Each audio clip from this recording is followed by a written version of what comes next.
What is up, everybody? Welcome to the Shared Screens Podcast, one of the podcasts here on the Shared Screens Podcasting Network where there is no topic, there is no theme. You just put a bunch of idiots in a room, give them one brain cell, and see what happens. Joining me today is Alec Bobko. Hello. We've also got, a Josh. This is some other Josh. Howdy. And then the one name wonder like Retta or Eminem, we've got Bo. Hello, hello. And Yes, I am your represent. host, Jordan Deeb. How is everyone doing tonight? Doing well, thanks. Doing great. Cozy. Well, great, and then cozy. We can start with cozy. What's cozy right now? Because that hoodie does look really comfortable. So the hoodie is cozy. It's one of the most comfortable hoodies I've ever had. It was a friend's college project thing making hoodies. I ended up getting one, and it has lasted this long. Dude, and then also, Hell yeah. my PC is right at my feet, and It's like the a little warm air space heater. is blowing. Yeah, it's really Gotcha, nice. Yeah. I have a very comfortable red hoodie that has become my bedtime hoodie the past couple of years, which is it's actually from Hollister. Which listen, we could talk a lot of shit about the brand names we used to wear in middle school. My Hollister clothes have lasted a pretty good amount of time. That hoodie, I choose to wear it to bed because I'm not wearing Hollister as a 27-year-old in the year of our Lord 2023. Right. But it is still together. I also and their sweatpants have still lasted me since middle school to now. I feel like durability is something that's an underrated feature when it comes to clothing.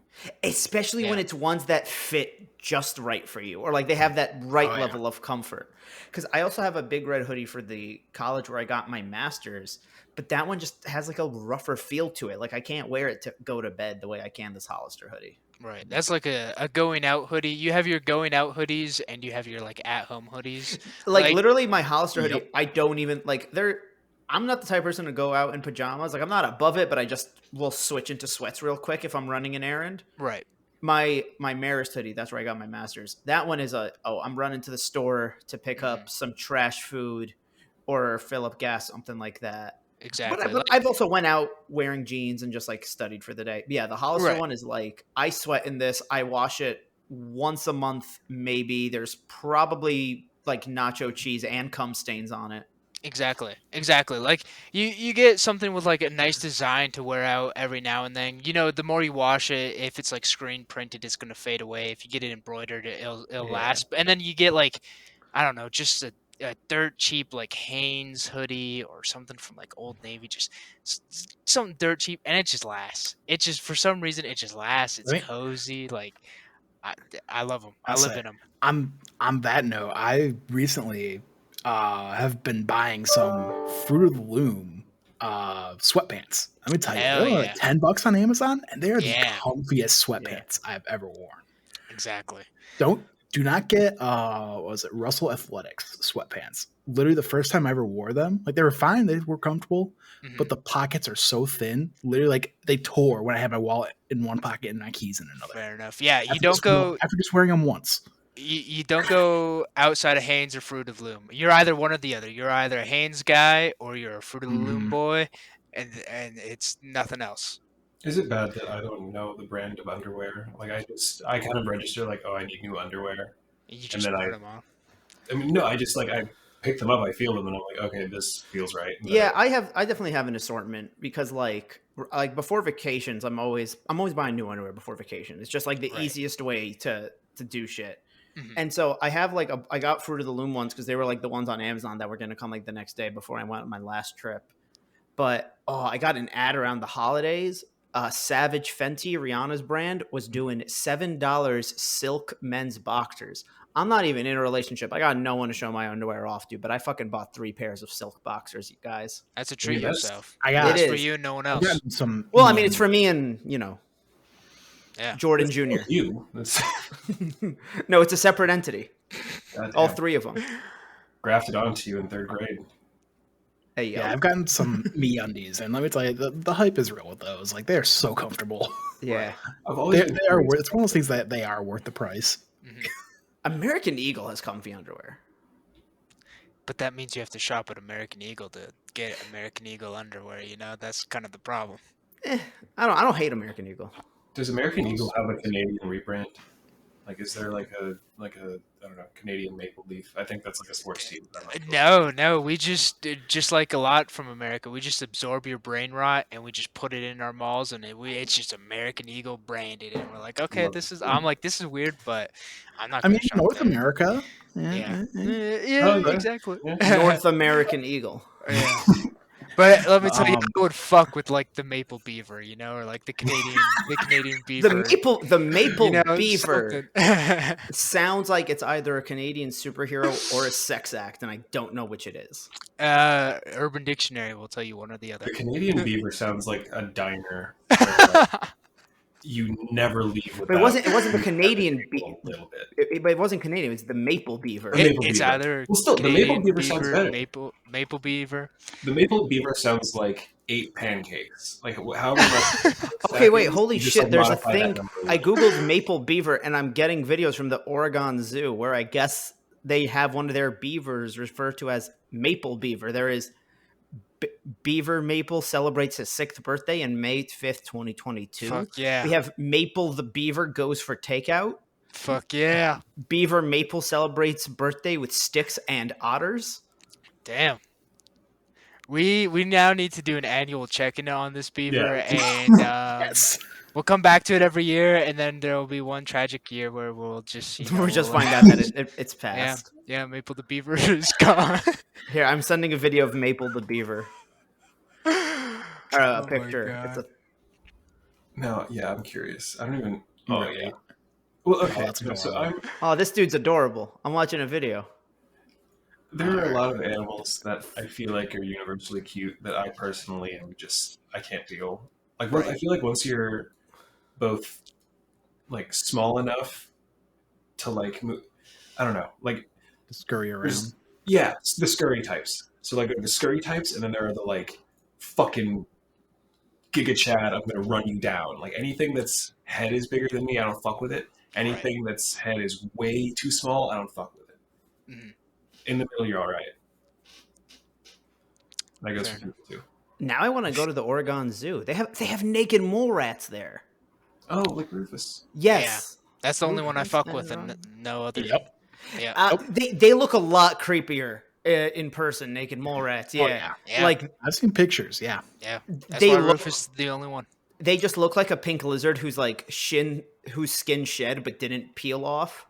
They're the only animal that I've seen express genuine shame. Like What, they naked? know that they look weird. Yeah. They have that personality of just like I ain't trying to hurt nobody. I get what I look like.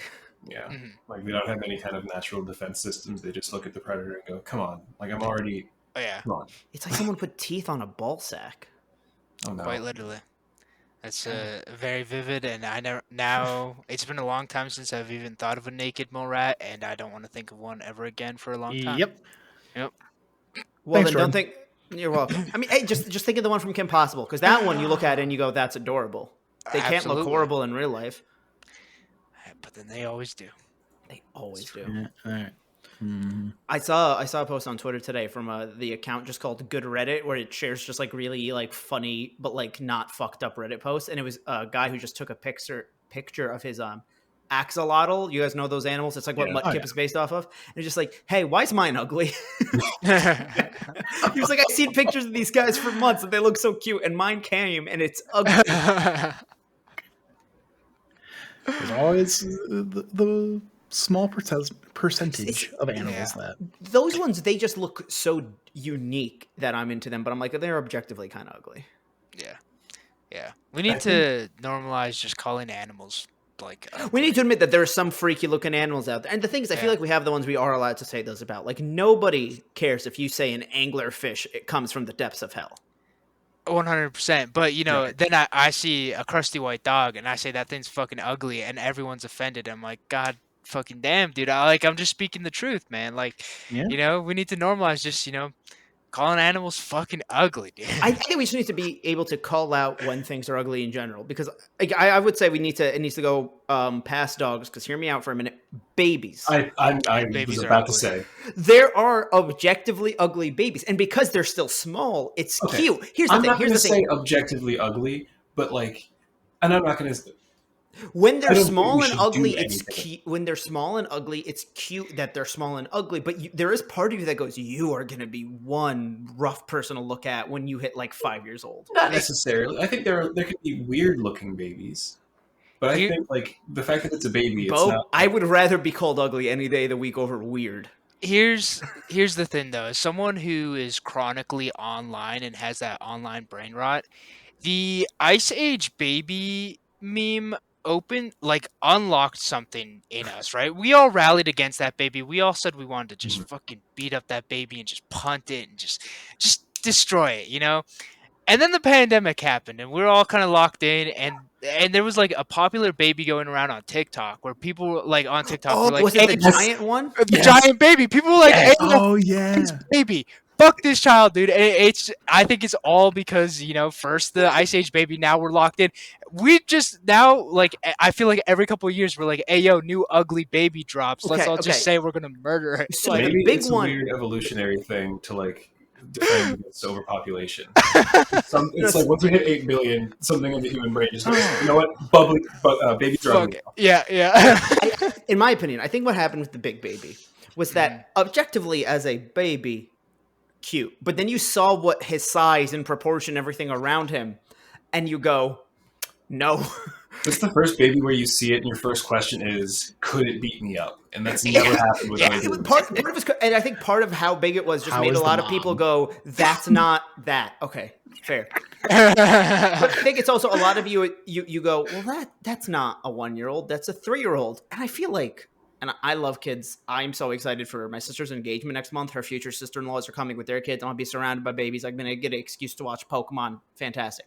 Right. 3-year-olds are little shits sometimes though, and you kind of wish you can just fucking, you Yeah. know, like don't do it if it's not yours, but if it's yours, you have every right.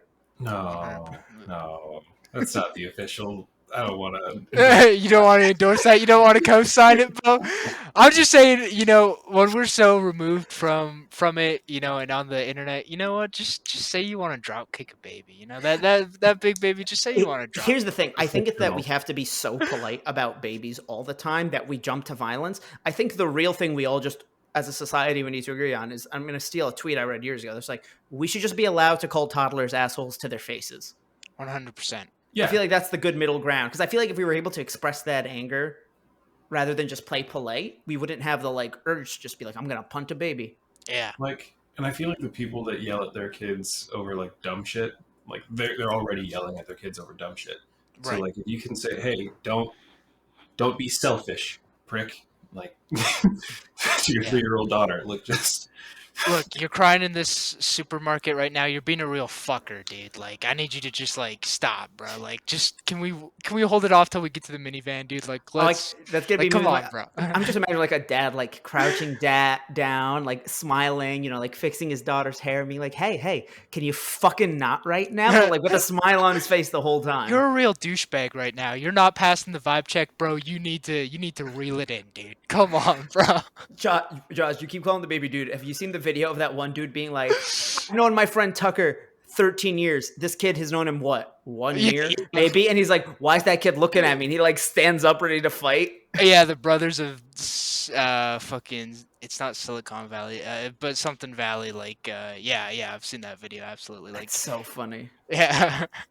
What's up, bro? This guy's got a staring problem. Like, Yeah. I don't know if you guys have seen this meme, but it's like they're at a picnic and dude has his child in his lap and this other guy's like, what's this motherfucker staring at me for? He's got a staring problem.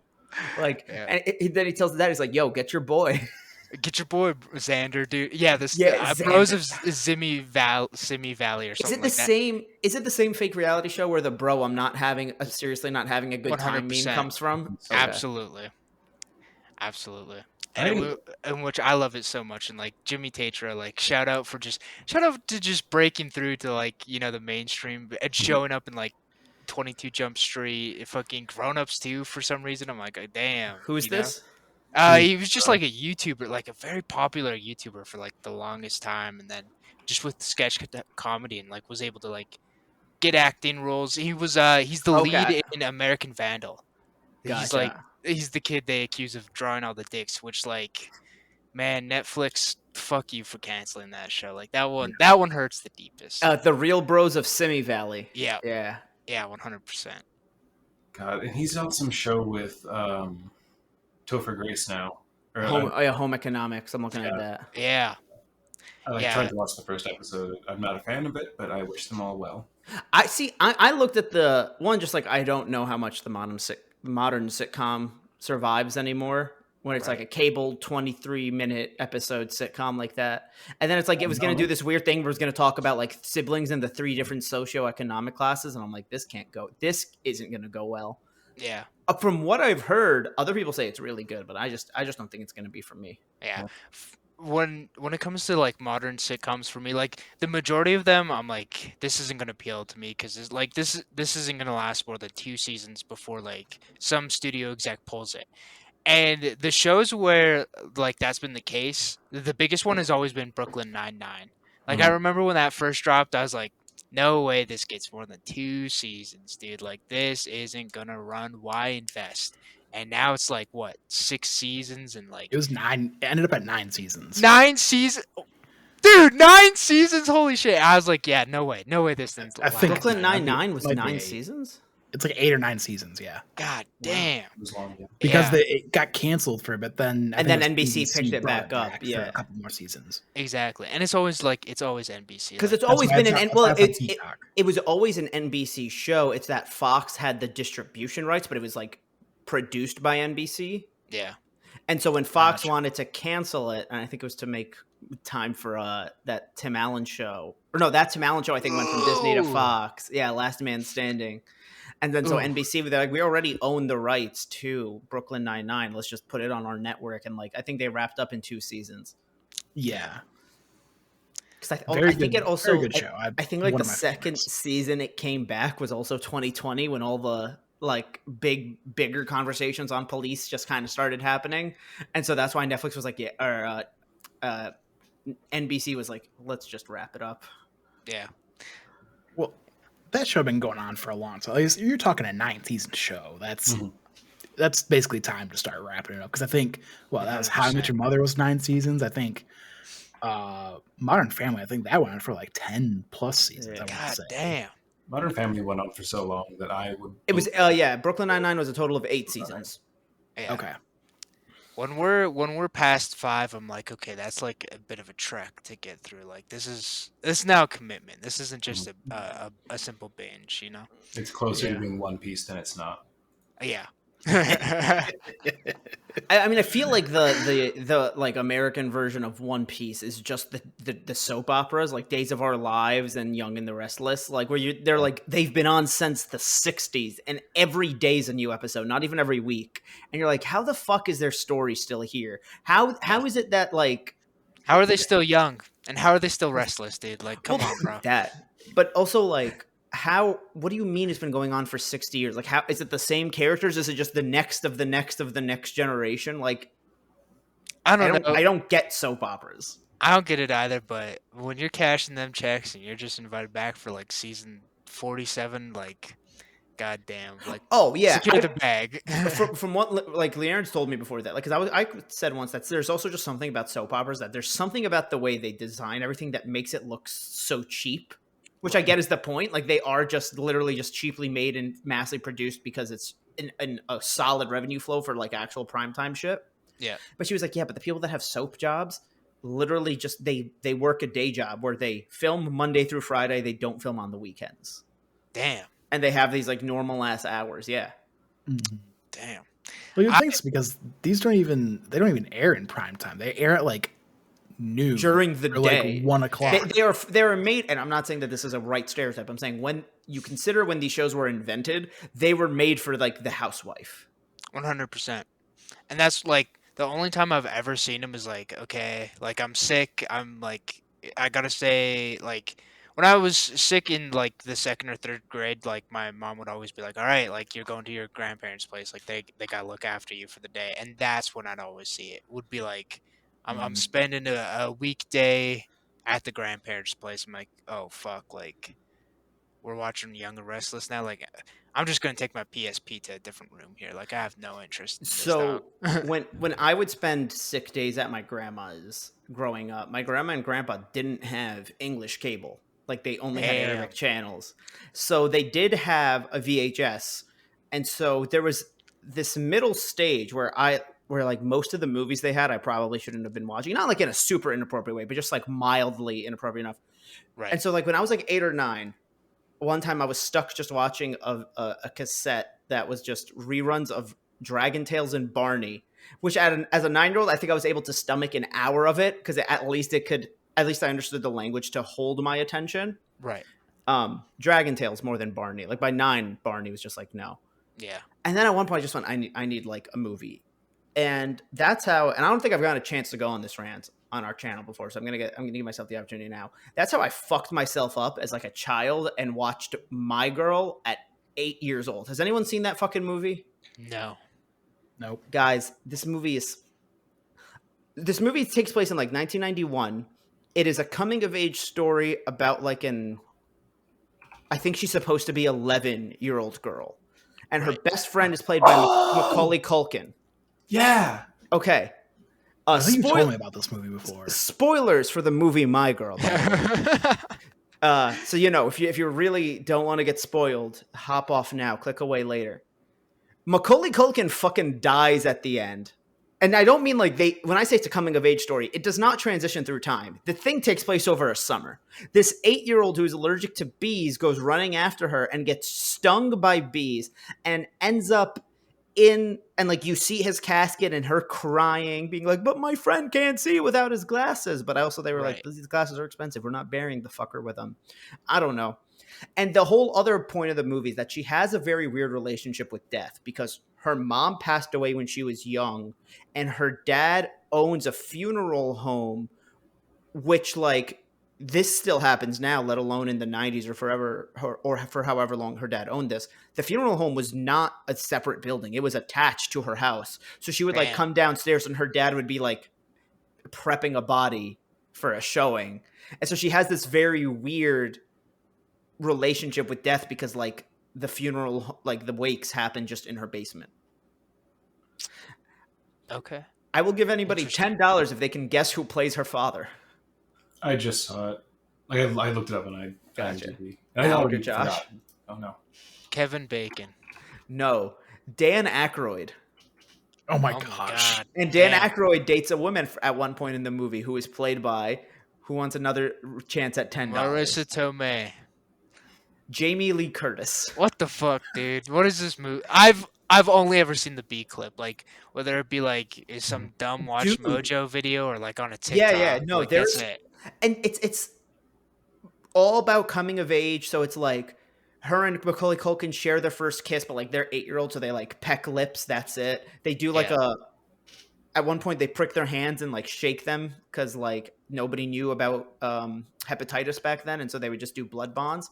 And then there's one scene where like she wakes up, and this is a scene. Keep in mind, I said I watched this movie at 8. This is a scene that did not click to me until I was like 14 as to what was going on. She wakes up, she goes to the bathroom and screams. And then she like runs downstairs thinking that she's dying. Because that's, oh yeah, I just remembered. She's because she's always around death, she has like a hypochondriac thing where she thinks everything means she's dying. Right. And so she thinks she's dying and it's like, no, like I'm not even saying this as like a bit anymore. I legit think I'm dying. I went to the bathroom and there's just a lot of blood. And Jamie Lee Curtis pulls her aside and it just cuts to her wide-eyed going, my mommy and daddy did that? It took me years to understand what was going on in that scene. Oof. That and the robots, making the baby is the fun part.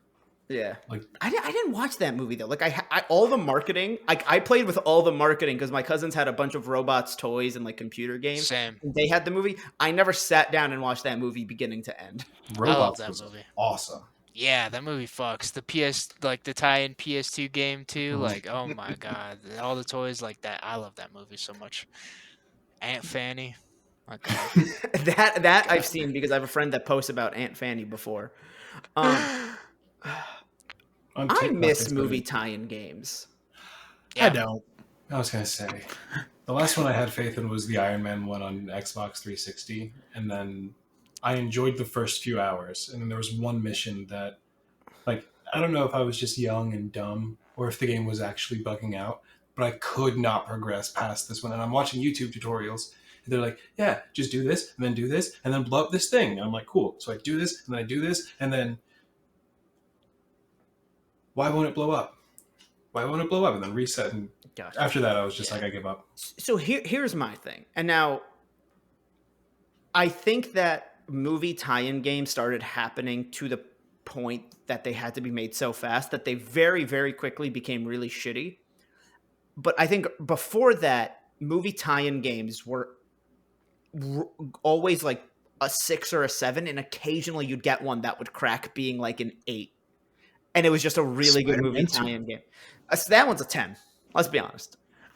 Yeah, except for one of my most memorable like young game experiences was with Spider-Man 2, and it's the Mysterio level where you have to fight him, and then you have to swing from the UFOs to the Statue of Liberty. I legitimately rage quit that game because I was Gotcha. and I kept dying at that part where you had to swing from them to get to the Statue of Liberty. I just could not do it. Yeah. Right.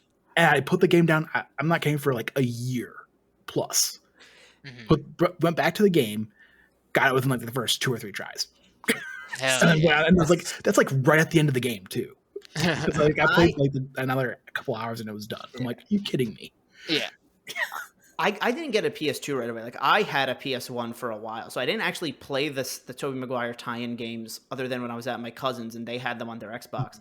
I played the PS1 Spider-Man game. Oh yeah, that game also fucks. Mysterio level in that one, great. Yeah, yeah. I think like movie tie-in games go hand in hand with like Blockbuster, right? Like you're supposed to be some dumb kid. You get a movie and then you see like a game maybe for that same movie. Or a movie you've seen and you love, and you play it, you rent it, you take it out for the week. Maybe you beat it, maybe you don't. Maybe you're a dumb fucking kid and get stuck on like the 4th chapter of Batman Begins like I did. But my God, dude, that was like the first game with like cape physics where I was like, this is cool to just glide around. Like I can't do it for a long period of time because these are linear ass levels, but this is still dope. And like Revenge of the Sith, that's another one that transcends to just that one being, was like, fun. That one was fun. An 8 to a 10, depending, but like DS version was great. 100%. And then sometimes you just get like, just terrible ones.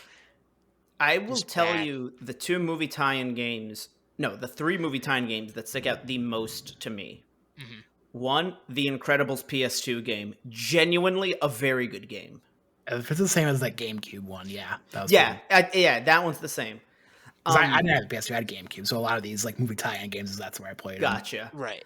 The other one that stands out is, believe it or not, Chicken Little had a tie-in game, but it's not what you think. Who here remembers like the Disney Chicken Little movie that I'm talking about? Absolutely. Okay. Yeah. Remember how he used to have like those fantasies about like how he'd be like a superhero or an action hero in the future? Yeah.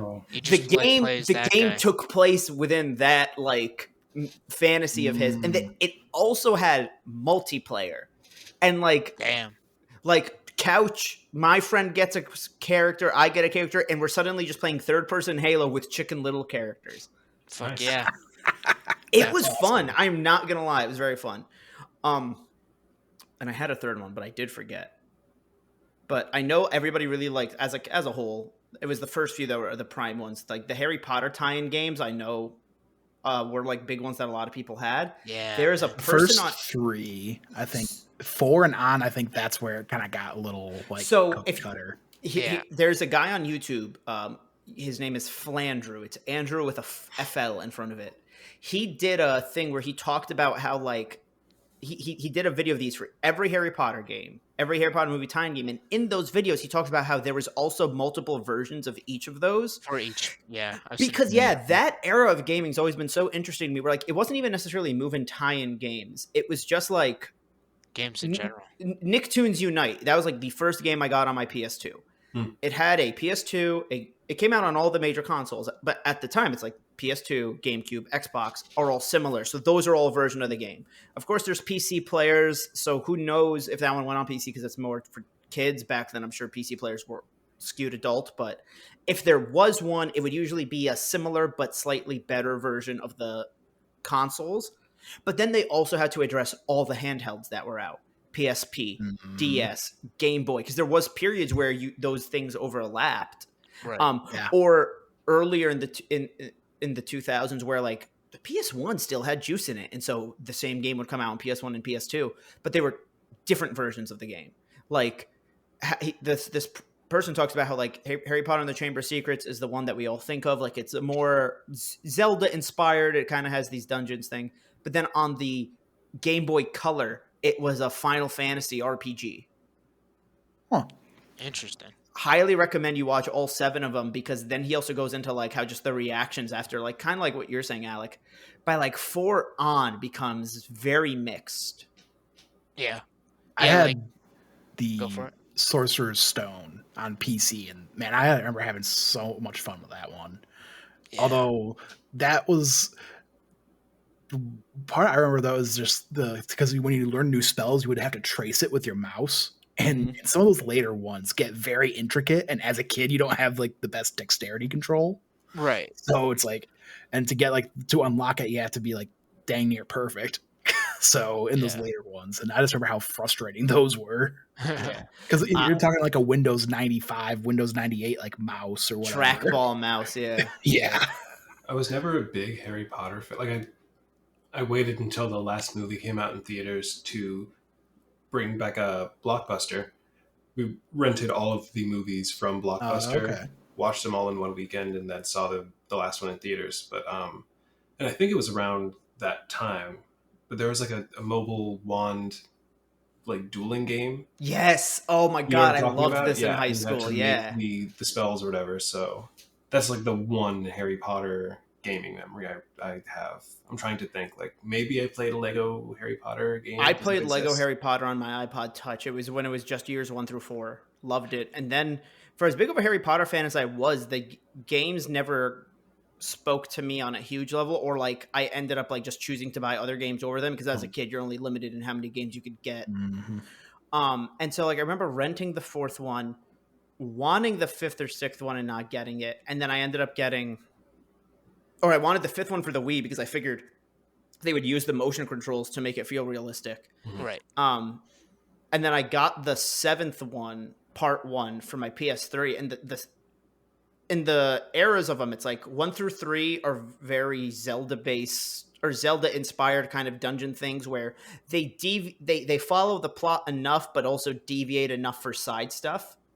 Right. From 4 on, they tried to become carbon copies of the movie, especially even in like the models are like they're made to look like Daniel Radcliffe and Emma Watson and Rupert Grint versus that cartoony marketing of Harry Potter they had for those first couple of movies. Yeah, I'm sure you guys know what I'm talking about. Look more like kind of like what they looked at on the book covers. Kinda, yeah. And like there was just so much marketing around the first movie with Harry in this cartoon. Like I could think of it in my head, and I think we've all seen it.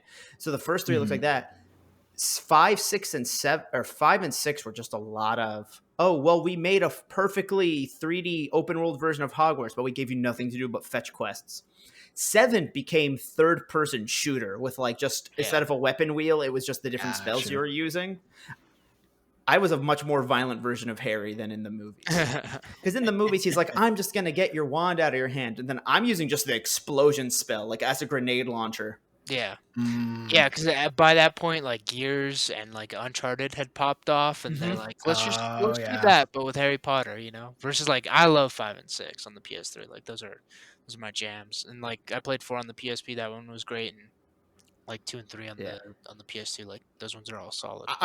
I really, even if you're not into Harry Potter as a franchise, I recommend this YouTube series just because it's so cool to see how they did this mass making of different games just to tie it in with a movie, but how some of them ended up legitimately good. Or like Chamber of Secrets is the last game that came out on the Game Boy Color. So it's pushing that hardware to its limits and is like surprisingly good. And like you don't think that those are the type of graphics you'd get out of a Game Boy Color. And like it's like a weird like little bookend of that era. Right. Well, even to that point, kind of going back to like, Josh, he had mentioned Revenge of the Sith. Like that's kind of that same thing where the Game Boy Advance and DS were like beat 'em ups, like side-scrolling beat 'em ups. Oh, they were all beat 'em ups on the Game Boy Advance. The DS version had some levels where you would pilot ships in like the 3D space. And I remember that being so much fun because they had ships from, both trilogies at the time. Right. So like you could be going around as the Millennium Falcon, like just destroying the Trade Federation ships. But then the PS2 and Xbox version, that was actually legitimate like movie tie-in. Like there's legitimately clips of the movie In the game. In the game. Mhm. Yeah. And, like I've learned this from doing This Is the Waypoint, but that game actually came out before the movie was out. And it had the alternate ending because you could do 2-player and Yep. fight each other. Well, that's actually a different mode. Oh, that's a different Is- mode. Okay. Yeah, the alternate ending is just in the story. That's just Yeah, like Gotcha. the final level. Like if you lose or if you win as Anakin. No, you this is a just- separate level. You just like Okay. You're- Okay. One level you First- fight as Obi-Wan, the second level is, or the alternate ending is you play as Anakin. Gotcha. I thought to you unlock the win. alternate ending, depending on who you played with, you either had to win or lose, and that would unlock it. No, didn't realize it's it just was two a- separate levels. Gotcha. yeah. Yeah. Because my cousins had that one. I remember having a lot of fun with it. Yeah, 'cause that's a multiplayer mode, which a very fun multiplayer mode. It's Yeah. very sad that the backwards compatibility version doesn't have online capabilities. It's still only local. Oh yeah, dude, that would be a great fighting game to Because play. we were gonna try to do some streams on shared screens, doing like online multiplayer fights in that game. Absolutely. But then we realized it was local only. It's like, oh well, And there's like nothing more badass than like choosing like the same. Both people choose the same character, and then you get like Dooku Oh, with a yeah. green saber, or you get like Obi-Wan with a green saber. You just get like Anakin all- with the red. yeah, you just get alternate like skins. Like that was always so dope to me. Mhm. That's always fun in fighting games. Yeah. Yeah. But Lego Star Wars 2 on my DS was like my shit for the longest time. And then the other Star Wars game on the DS I had is Lethal Alliance. Anyone remember that one? No, I've never played that one. Dude, Like I've missed all DS Star Wars games as a whole. Like I did not play the DS. I couldn't tell you what the story is, and I honestly barely remember the gameplay, but you did not play as like a well-known Star Wars character. This was also on the PSP, but you played as this Twi'lek person who also had a droid, and the droid would like unlock doors for you, and those were the mini games you'd use the touchscreen for. okay. Interesting. I'm sending the cover art in case anyone recognizes it. In hindsight, it probably plays so much better on the PSP. Oh yeah. Yeah. Not even looking familiar to me. Okay. Of course, it's Ubisoft. I Yeah. didn't play that, but I definitely had a friend that played it. It takes place between episodes 3 and 4. It was the original Fallen Order. Yeah. Because this also came out before Force Unleashed. Damn. I told myself I would go back and finish Fallen Order, and instead I am progressing through Elden Ring again. I cleared fair 2 enough. bosses in one sitting the other night, and I'm like, yeah, I think I'm back. Nice. Well, continuing on this kind of media club train, I guess. Yeah. What's going on, everyone? Welcome to Media Club. Yeah. So recently I've been, because I've in the last 6 to 8 months, I've changed from, in order to just start saving a bit more money, I cut my Spotify subscription off and changed over to YouTube Music because I was already paying for YouTube Premium, and YouTube Music, it's thrown in for free Yeah. with that. And the thing that sucks though, like, because like lately, the last week or two, I've been kind of like, I've been listening to the same music for a while. I'd like to start introducing some different music. Well, on Spotify, you have that Discover Weekly playlist. Right. Well, I recently found out that YouTube Music kind of has the same thing, like where every Wednesday you get another playlist of like 50-ish songs, I want to say. And so I was listening to that, a couple weeks, and it's like, man, a lot of the songs I've heard before, just because it's a new account. So it's like I was able to I found a website where you could like at least import your playlist. So I didn't have to go back and recreate those, thankfully. Right. But my Spotify account, I had that since I was like in like a junior or senior year of high school. So that was like 2011, 2012. So I've been curating those playlists for 10 plus years. Yeah. So that's the thing, the Spotify algorithm, it knows my music tastes. So it was actually legitimately like giving me new music. Right. Whereas this YouTube music is like, hey, here's this song. Here's AC/DC. Here's Hey, have you Foo ever heard your Fighters. You have to favorite like song start before? over. Exactly. Yeah. It's like, man, that kind of sucks. It's like Yeah. I was getting legitimately like new music, but it's like maybe a tenth of that discovered playlist was songs I've already heard before. Right. Which it's weird because like I used to work retail and we'd like sold the Google Home things, and so you just like on a closing shift I'd just be like, hey Google, like play this. Sorry if I set off any hey Googles, right? I'd just be like, play this artist, and then they'd be like, all right, here's the station, and like Google Play would give me like I've discovered so many like great artists just by being like play this one artist, and they're like, hey, this Mhm. sounds similar enough. And that algorithm, like I thought was great within my limited use of it. And then to hear like YouTube, which is owned by Google, now just has a bad algorithm, and it's like, what are you doing? Well, Like, I wouldn't say it's bad. It's Yeah. just that like I'm just starting over. right? So it's like I'm just more complaining because it just sucks that I had No, I this, get. this I also algorithm that feel- was like real based, like and the 10 plus years of my music taste Yeah. is just Yeah. gone. Yeah.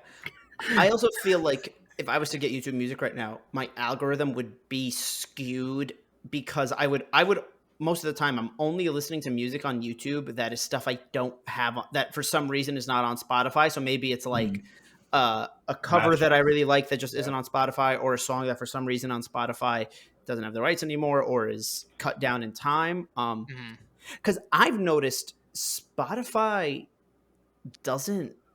It's weird. I can find good mashups and remixes on Spotify, but like really, really mainstream ones are not for some reason. Interesting.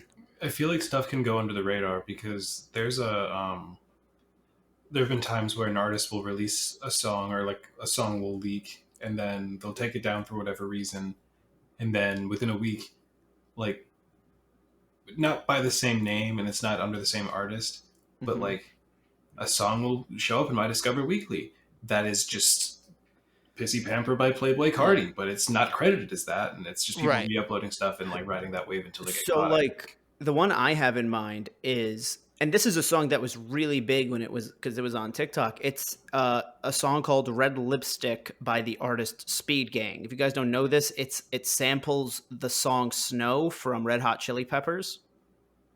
No. Never Okay. heard of this one. I don't know. I remember hearing it on TikTok for a while, and like it's legitimately catchy, and they use that beat. It is not on Spotify, but they, as an artist, are. So I usually have to listen to it either through like my browser on SoundCloud or just through YouTube. Yeah. Gotcha. The one for the longest time for me, where I was like, "Damn, this like this really isn't on any other streaming platform," was December 2021. We all left that theater. Three is the lucky number. Three is the magic. Yes, that one's not on Spotify. The Soul wasn't on Spotify. You get and, the Schoolhouse Rock version. and so you'd go to YouTube, and everyone in the comments was like, "Hey yo, y'all just cry after No Way Home." And we're all like, "Fuck yeah, man!" We're all just watching it, and then I started getting an ad on TikTok like, "Yo, De La Soul is coming to streaming services," and I was like, "Are you fucking kidding?" Like nearly 2 years, like a year and a half later, I'll still take it. That's a dub. And so like I finally played it on Apple Music. I was like, "Bro, this just feels so good, dude." Oh Three my is the god, magic shit! It number. is down here now. Man, it's my playlist. De La Soul, like all is on streaming platforms. I'm like, Okay. this is Okay. fantastic. Thank Dude. you for just making this a TikTok ad to just let me know this is a thing. Like, God bless. Hey, pause it, please. I know. I clicked it by accident. That's why I scanned it. We don't need that Um, copyright strike. That's why I quickly lowered the volume. See, another one that I can't find, even though I'm pretty sure this person I saw that they have Spotify likes, is like there's just this guy on YouTube who made like a mashup I really like, and it's a mashup between the Kanye West Little Yachty song "I Like It." You're such a fucking Yeah. It's a Lil I Pump. love it. Lil Pump, sorry. It's a mashup between that and Backstreet Boys' "I Want It That Way." Damn. And so not only does musically does it work, the lyrics go from "Tell me why you're such a fucking hoe," and but like it's also like does not have the right to be that catchy. I hate Right. that it's catchy. My favorite mashup on YouTube is this. It's Levitating by Dua Lipa mixed with My War and Rumbling from Attack on Titan. Okay. So Okay. it's like Okay. two very intense anime openings combined with Oh, Levitating yeah. by Dua Lipa, and it's fucking amazing. Right. I have to ask you for a link for that one. It hits. My friend's a DJ, and one that he plays a lot is a mashup between Shaggy's "It Wasn't Me" and the Beatles' "Let It Be." Okay. Interesting. It works surprisingly well. Honestly, talking about mashups on TikTok, one of my least favorite TikTok trends that my algorithm quickly realized, like I love my TikTok algorithm. If I could buy it dinner, I would. Right. But the That trend needs to be a of podcast. dating your TikTok algorithm. No, our TikTok algorithm. Just talking about our TikTok Oh. algorithms. Oh yeah, at this point it gets me. But basically people would say like, "Oh, I'm going to have either another person that I'm talking to or it's going to be me in a hat and I'm going to walk in and go, "Hey, you want to hear me ruin one of your favorite songs again?" And it's like if you're going to show us a mashup that you're proud of, just fucking show it. Start So Yeah. that's why TikTok because song. I love mashups that shouldn't work, and so I do like that version of the trend where it's just a person going titles it songs that shouldn't go together but do and shows them. Like I don't need an SNL skit before I don't a need it mashup. before. Right. Like it's One on TikTok, just make it quick. I've seen one where it's not a person walking into a room, but it's somebody going, "Me ruining your favorite songs because I'm going to point out they sound like someone," and then this, like he'll do like a hand gesture, and right as he does it, the picture of whoever they're saying this song sounds like pops up while the lyrics start. I think the first one I saw of that was "Your Love," that song from the 80s. "Josie's on a vacation." That one. Gotcha. That it sounds like Ed from Ed, Ed and Eddie. Oh yeah. Yeah. I love that dude because that dude will be like, "Hey, this poppin' TikTok song that you like, it's pretty catchy and you're kind of liking, He's like, "This is it," And then he's like, "All right, this song sounds like this song, sounds like this song, but it Mhm. really sounds like this song from the 70s." I'm like, I also know that one. Yeah. A new and I guess it's just a person. It's not so much a trend as much this person that keeps doing these will start with saying like, "Okay, now follow me here. This person is the this thing of this person, and this person is the girl boss version of this person. And this person is the like nepo baby version of this person, and then blah blah blah blah blah, and all of them are the son of this person." And is he obscure. making analogies or is he telling the truth? No, so both. So she's like she's roasting people. Like I'm trying to be light with it because a lot of them are like political, just like Okay, so like, I guess like I'll try to do like a very tame one, but it's like me and Victoria have a joke that Joe Keery is the first stage Pokemon evolution, who then becomes Ben Schwartz, and then from there becomes Andrew Garfield. It's a step above Pokemon evolutions because it's like you're linking them purely because of their toxic traits, and it's like okay. I thought it was a physical trait thing where it's like no, it's like Mindy Kaling is the person of color version of Tina Fey, and Tina Fey is the white woman version of Tyler Perry, and Tyler Perry is the nepo baby of like it's stuff like that where it's like once you hear it you're like, "Ooh, all of these are roasts that I can't unhear." It's like next time I see them I'm going to think it's like about somebody it. tweeting out like Mindy Kaling is like our version Tina Fey, but then parentheses putting derogatorily. Like, Yeah. just like, Yeah. prerogative. Like, yeah, I love that shit. Yeah. Oh I my was God. just explaining that to my cousin the other day because I was making a reference, but I don't remember what it was. Or just like, "Oh, I think this is like that, but I mean this in the." Oh, I said Staten Island is the New Jersey of boroughs, but I mean that offensively. Yeah, in the worst way possible. Exactly. I mean that in a derogatory way. Go ahead. They're kind of going off the whole New Jersey thing. In Forspoken, there's a joke where because she gets It's basically it was funny the first time. I'll give it that. That joke was funny the first time. let me explain it first before. Yeah. So they have a joke because she's from New York City, and you're in this like fantasy land, and the cuff or like the companion that's like stuck to your arm, he's just like Newark, instead of because there's Newark, New Jersey. Yeah. Right. So wow, I thought it was I thought it was funny. It was just one of those like, man, people in New Jersey are gonna hate that. It was funny the first time. It stops being funny to me where at one point he says a line to her where he goes, so what's so special about this New York anyway? And like he says New York correctly. And then literally a half a second later, I triggered him talking again and he goes, so Newark. Damn. Yeah. I If you feel want like to hear more about me and Alex Payne playing for Spoken, listen to our podcast, which should be up now by the time this is uploaded. The first time I like knew about the New Jersey hate movement was SNL, where Fred Armisen was some New York politician. I can't remember who, but the crux of his joke was that everything would end with him going New Jersey and staring at the camera. And I'm like, I watched SNL pretty young, but like I don't know, like, I just didn't understand. Like I still don't fully get it. I learned about it from New Jersey. I'm like, this is a nice place. Why do we as a country hate New Jersey for? And there's always the tinge of like, we know it's for no reason, but like, nah, is it for no reason? I don't know. Well, we have Jordan, who is from New York, so we can get it explained. Oh yeah, as somebody from New York, I just legally have to hate New Jersey. But also, two things. One, he was playing government. He was playing Governor David Patterson, who was like the New York governor when I was like in elementary school. It's like you're referencing an old SNL skit. I'm saying I was an old SNL head, as old as you can be. Yeah.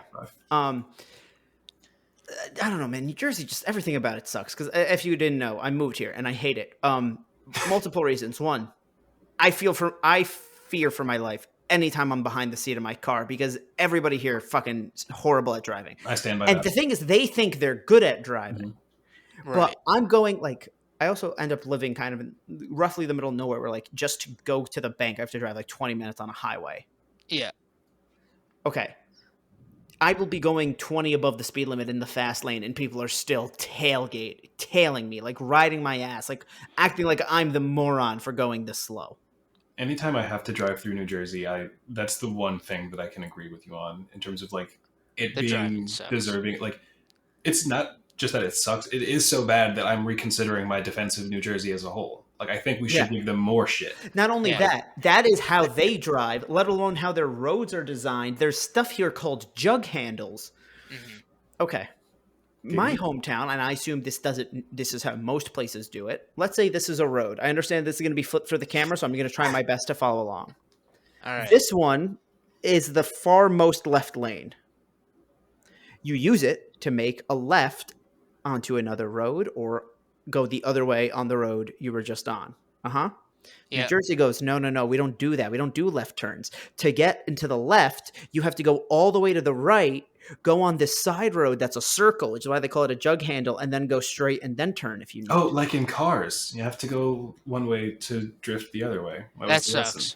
To do that, we have what's called a Michigan left. What that is, so like let's say there's an intersection, you have like kind of like a boulevard area where like, you have two lanes going one way, two lanes going the other, and like the strip of land in the middle. Well, Michigan left, where you get an intersection, you drive past the intersection, then in the left lane there'll be a way to turn into the other two lanes. Okay, I'm seeing this. And then you go back. To me, I'm looking at like the examples in which they use it, and that just is because like it would be they're trying to make it safer for you to get going the other direction rather than doing it's literally called a Michigan left though. There's no other. I don't think there's any other place that does these. And you can tell when somebody's out of town and is not doing it because they just disrupt the entire flow of traffic. Yeah, I hate. You just gotta like get around them because there's times where they try to just turn down like the main intersection. It's like no, because these are like double intersections. I will like. It's weird. I think I would fuck it up the first few times, but I can at least see the method to their madness. The jug handle Don't get it. Here's the thing. When it comes to New Jersey drivers, it could all be explained in the one positive of New Jersey. I don't have to get out of my car to pump gas because it's like how Oregon used to be. People have to pump it for you. That weirds That me means out. that the government the people that live in this state are legally too stupid to pump their own gas. Yeah. Yeah, I heard about that recently, and I hated it. And I think states are a lot like internet babies, where we just pick one to hate every couple of years. Started out New Jersey, and rightfully so, right? Now it's Ohio. Ohio's catching all this flack. It's always Rightfully- bad. It's always rightfully bad. so. Ohio's always been one of the ones we get to hate on for free too, just for different reasons. We need a They- new state. they We need a new self-elect. state to just fucking hate, dude. We Ohio need- self-elects. Yeah. I feel like we just used Ohio as for all of the Midwest just because it was the only one that would actually pop up every once in a while. Because there's a Right. bunch of states in the middle I don't remember, man. And, like, it's important for elections, and other than that, Ohio's important for elections, yeah. other than that, I don't know what it's good So for. is the OG one. We like I won't even say this one we trash on because we admit it has some good stuff, but like Florida we love to trash on just because that just seems like a wild Florida party. man. Yeah. Florida man. Yeah, Florida man. man, Florida. Let's say one good thing New Jersey does have: Billy the Door. This is true. The people of New Jersey are lovely, as long as they're not driving. Okay, this is not even about this. Billy's fantastic, and Billy does not deserve to be considered a New Jerseyer, but he likes to embrace it, and for that, I'm gonna fight him. But listen, man, the people of New Jersey, all they want to talk about, like they try to make the fact that they're from New Jersey their personality, which like is already annoying when it happens from a place that deserves it, like the city. Yeah. It doesn't. It's more annoying when it comes from a place that doesn't deserve it. Fair enough. I'm in a bad place, guys. Save me. For 15 cents a day, you can take this little boy out of New Jersey. Adopt a Jersey boy. Damn. In the arms of an angel. Is this for like charity or something? I mean, kind of. It is, yeah. It's the Get Jordan Out of Jersey Foundation.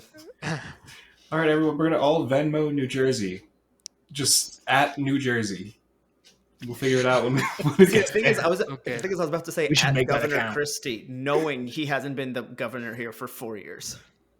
I feel like politicians should be like, it's weird that I knew like Chris Christie and the Patterson guy, I don't remember his name, but like of states, like the heads of states where I'm not even, like I don't live there. Sometimes it's a fun celebrity. Sometimes it's like they become a celebrity because, you know, Chris Christie has a lot of just weird public slip ups and shit. Well, so like they can be entertaining. I feel like we should know more about who's running the country. but like you I grew only up on the know- West Coast, right? No, I'm saying the fucking governor was my governor growing up, so I was like, oh, okay, I'm gonna know everything about Californian government. And then he slept with his maid, right? Nanny. And then got outed. That. And I don't remember who was elected after that. Like, I don't remember who I voted for in the California election. I don't fucking know. See, because like as somebody from New York, and I went to high school during Hurricanes Sandy and Irene, Chris Christie was just on the news a lot Mhm. because there is so much of a shared border there, especially around the water, that when New York was going through shit, the Jersey Shore was going through shit. And it was one of those things where a lot of people were like, not gonna lie, Chris Christie, very good, cool, calm-headed person during these types of crises. Then Bridgegate happened. Bridgegate. Was there something to do with a pizza? Or is that just a... No, Pizzagate's a much darker No, conspiracy.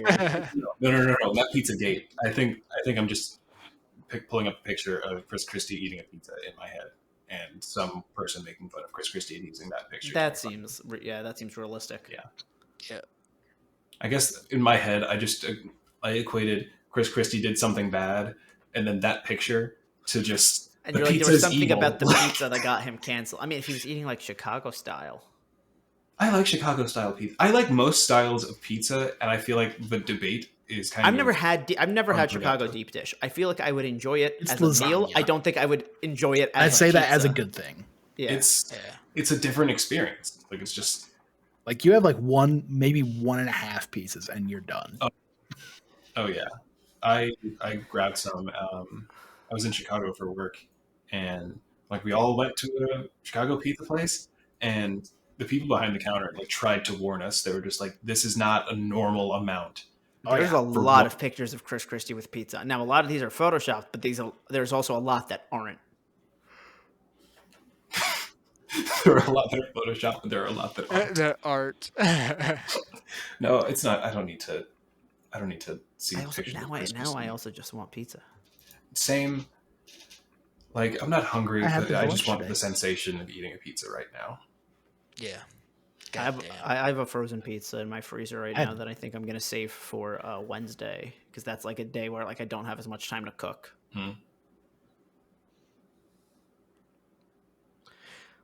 Well, Anything else, guys? Pizza. Any final closing thoughts on pizza, movies that traumatized you, or governors that you shouldn't know but you do? remember that episode of Jimmy Neutron where the pizzas came to life? No, I don't. It was I fucked know, up. yes. It was Coming to life. unnecessarily. I remember the fucked up. pants coming to life. I fucked with the Jimmy Neutron movie heavy in elementary school. Agreed. Plot was cool. Yep. I still do the nani thing, and no one ever gets that reference. Mhm. Yeah. Kids of America. Kids of America. I was going to say Oh, yeah. soundtrack was like a heavy Aaron Carter leaning soundtrack, which like that's my boy. Rest in peace. Right. Yeah, and then just as a show, I really enjoyed it. I got when I went to Universal when I was in second grade, I got like a Jimmy Neutron wig, and I still have it. I didn't even know that was a thing. It is terrifying because like Yeah. I didn't want to know that was I a would thing. imagine. it's Yeah. a very awkward wig.